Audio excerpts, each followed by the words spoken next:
Bonjour et bienvenue à la station Belmont. Aujourd'hui, francophonie, petite mise à niveau sur le vidéo que vous avez choisi comme étant notre vidéo le plus populaire, le plus regardé. Une petite mise à niveau sur le DC-DCC. Je vous montre.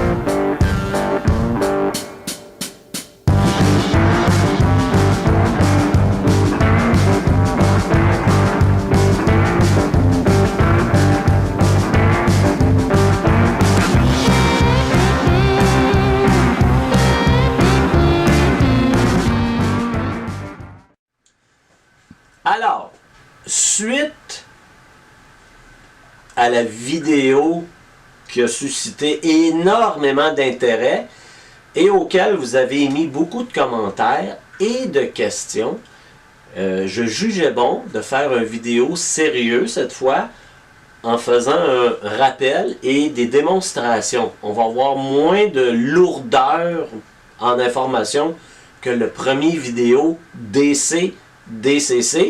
Par contre, je vais vous donner une démonstration avec une de mes locomotives qui est justement en ce moment équipée d'un décodeur. J'ai mon réseau ou mon système DCC qui communique avec mon rail et comme vous voyez, je peux jouer avec ma locomotive sans problème. Alors, c'est fantastique, c'est le but de la chose.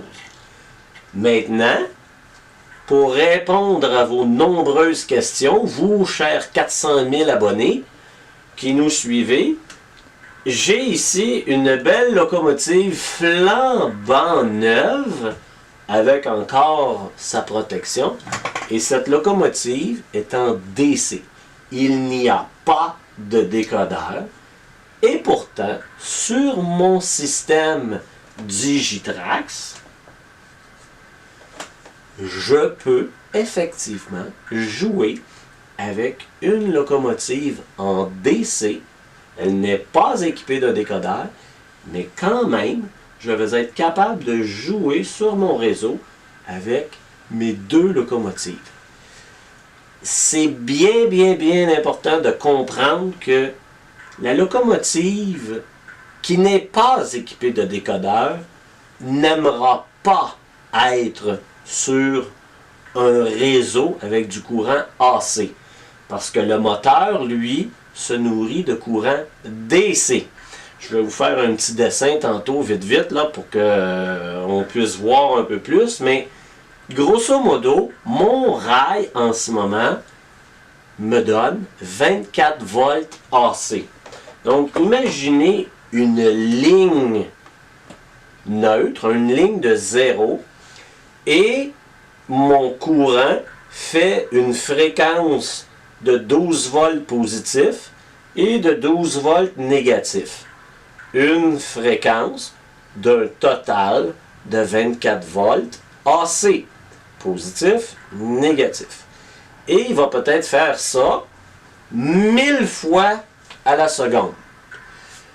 Mon code binaire, mon information que je transmets dans le courant de mon rail à mon décodeur, ben ça pourrait être du code binaire. Et vous voyez que j'ai sauté des vagues positives en transmettant de l'information à mon décodeur. Cette information-là, le décodeur dans ma locomotive le reconnaît, le lit, sait que je lui transmets de l'information et seulement ce décodeur va transmettre au moteur du courant DC. Donc, oui, mon réseau est en courant AC, mais le décodeur va le retransformer en courant DC en fonction de l'information qui est pulsée par du code binaire au travail mon rail. celle-ci, qui est en DC, n'a pas de décodeur. Donc, comment que je vais réussir, avec du courant alternatif, sans décodeur, à transmettre du courant DC à mon moteur? Lui, en ce moment, là, il reçoit 12 volts positifs, 12 volts négatifs, 1000 fois à la seconde. Le moteur cherche à faire ça, positif, ça, négatif. Il le fait 1000 fois à la seconde. Aussi bien dire qu'il vibre sur place. D'ailleurs, si je la mets sur le rail, on entend clairement le moteur recevoir du courant, vibrer sur place, mais il ne roule pas dans un sens ou dans l'autre. Alors, ce que je vais faire, c'est dire à mon réseau, « Oh, ajuste-toi, j'ai une locomotive en DC et mon réseau va fournir du courant à ma locomotive pour la faire rouler dans un sens ou dans l'autre. » Vous voyez? Et le son a changé. Si je l'arrête, le son redevient très aigu. Je peux l'envoyer dans l'autre sens.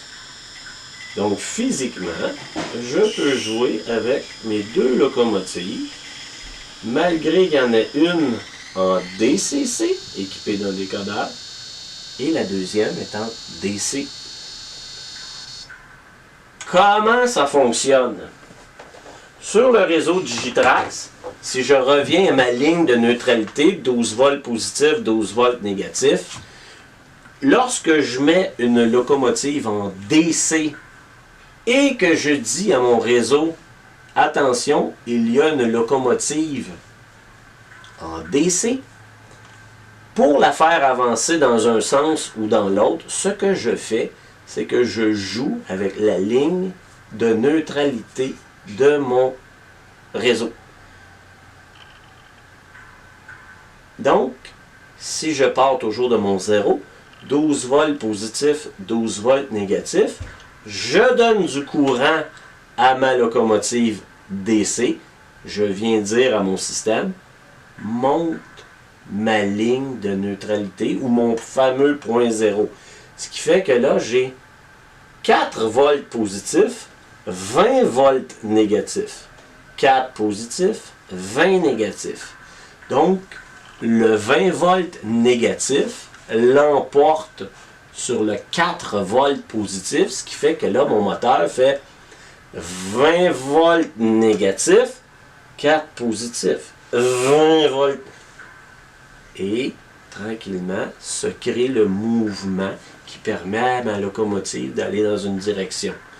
Si je veux la ramener en sens inverse, je dis à mon système, qui était monté très haut, tu vas redescendre complètement en bas. 20 volts positifs, 4 volts négatifs. 20 positifs, 4 négatifs. Et là, mon moteur va tourner dans l'autre sens, ce qui me ramène ma locomotive en sens opposé.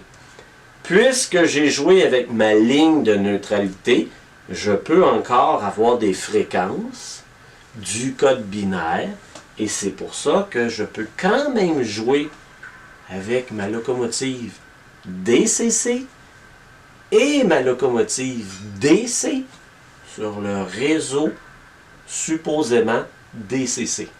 Dans les 3 systèmes américains, seulement Digitrax vous permet de faire cette manœuvre. Et si j'avais ma locomotive DC sur mon rail et que j'en avais une deuxième, bien évidemment que mes deux locomotives feraient exactement les mêmes manœuvres. Parce que le réseau, lui, peut bouger qu'une seule ligne de neutralité.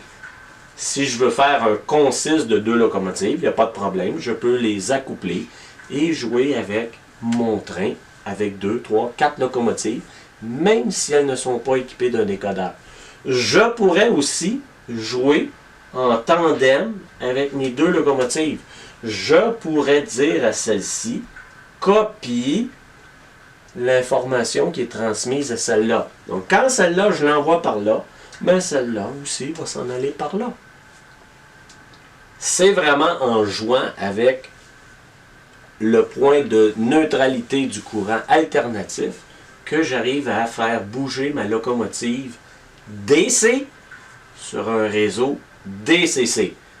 Je le rappelle à tous, seulement disponible avec Digitrax pour ce qui est des systèmes américains. En Europe, je pense que le système ESU le permet aussi, mais je ne connais pas quelqu'un ici en Amérique du Nord qui a une console ESU pour pouvoir valider cette information. Je ne l'ai pas vu à l'œuvre, je ne l'ai pas vu en vrai, là, mais je pense que ESU le permet aussi. C'est à vérifier. Vous voyez à quel point, ou plutôt entendez à quel point une locomotive en DC, sans décodeur, n'aime pas se retrouver sur un rail en courant alternatif. Vous l'entendez clairement vibrer.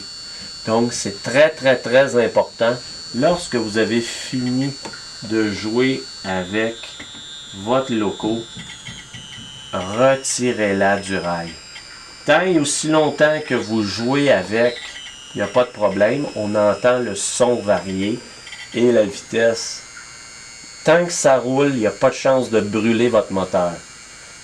Mais quand vous avez fini de jouer avec, là, de grâce, enlevez-la sur le rail. Ça va vous éviter de brûler un moteur parce que, je vous le dis, une loco DC sur un rail DCC, oui c'est possible, mais non, ce n'est pas conseillé. Surtout pas de laisser votre machine sur le rail. Vous avez fini de jouer avec, retirez-la immédiatement.